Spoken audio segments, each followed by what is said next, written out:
Shalom sahabatku, sebelum kita merenungkan kebenaran firman Tuhan di pagi hari ini, mari kita sama-sama berdoa. Tuhan Yesus, terima kasih buat pagi hari dan nafas kehidupan yang masih Tuhan kasih sampai hari ini. Kami rindu lewat kebenaran firman-Mu yang akan kami dengarkan, membuat setiap kehidupan kami bisa menjadi saksi untuk kemuliaan nama-Mu. Amin. Pagi hari ini, kita akan merenungkan kebenaran firman-Nya dengan tema hidup yang menjadi kesaksian. Mari kita buka Alkitab di dalam kitab 2 Raja-Raja pasal 5 ayat yang pertama sampai ayat yang ke-6. Demikian firman Tuhan. Naaman, panglima Raja Aram, adalah seorang terpandang di hadapan tuannya dan sangat disayangi. Sebab oleh dia, Tuhan telah memberikan kemenangan kepada orang Aram. Tetapi orang itu, seorang pahlawan tentara, sakit kusta. Orang Aram pernah keluar bergerombolan dan membawa tertawan seorang anak perempuan dari negeri Israel. Ia menjadi pelayan pada istri Naaman. Berkatalah gadis itu kepada nyonyanya, "Sekiranya tuanku menghadap nabi yang di Samaria itu, maka tentulah nabi itu akan menyembuhkan dia dari penyakitnya." Lalu pergilah Naaman memberitahukan kepada tuannya, katanya, "Begini-beginilah dikatakan oleh gadis yang dari negeri Israel itu." Maka jawab Raja Aram, "Baik, pergilah dan aku akan mengirim surat kepada Raja Israel." Lalu pergilah Naaman dan membawa sebagai persembahan 10 talenta perak dan 6.000 shikal emas dan 10 potong pakaian.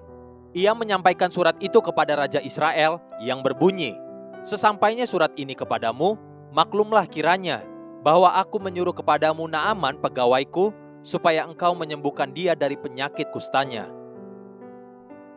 Kisah kesembuhan panglima tentara Aram yang bernama Naaman adalah sebuah kisah yang sungguh luar biasa.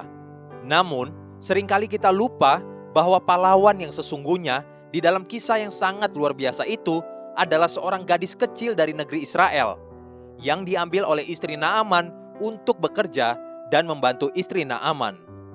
Gadis kecil inilah yang pertama-tama memberitahukan tentang nabi yang ada di Samaria. Dan nabi itulah yang bernama Elisa yang akhirnya menuntun dan mendatangkan kesembuhan bagi Naaman.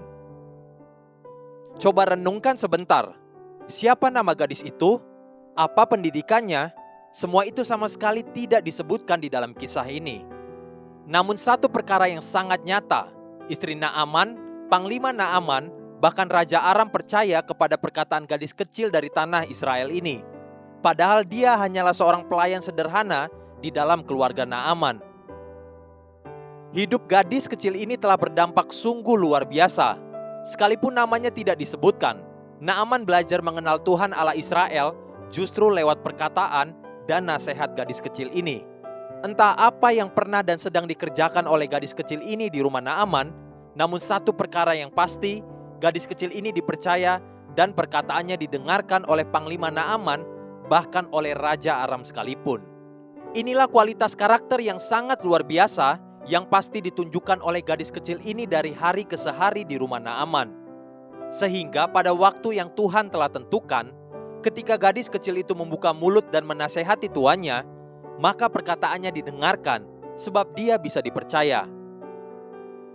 Ada banyak orang yang mungkin belum mengenal Tuhan yang ada di sekeliling kita, atau mungkin orang-orang lain yang ada bekerja, bermasyarakat di sekeliling kita. Apabila satu ketika mereka berada di posisi sangat membutuhkan jawaban, apakah mereka akan menemukan kita sebagai sumber yang dapat dipercaya, atau mungkin sebaliknya? Sebab selama ini perkataan dan perbuatan kita sungguh berbeda dengan kebenaran. Inilah tantangan bagi setiap anak-anak Tuhan.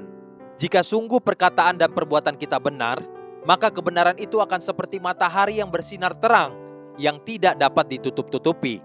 Saat itulah orang akan melihat dan mempermuliakan Tuhan lewat hidup kita. Tuhan Yesus sendiri berpesan demikian. Matius pasal 5 ayat yang ke-16. "Demikianlah hendaknya terangmu bercahaya di depan orang, supaya mereka melihat perbuatanmu yang baik dan memuliakan Bapamu yang di sorga." Haleluya. Sahabatku, mari kita sama-sama berdoa. Terima kasih Bapa Surgawi, ajari aku dan bentuk aku, agar aku dapat hidup benar di hadapan-Mu dan biar nama-Mu dipermuliakan. Amin.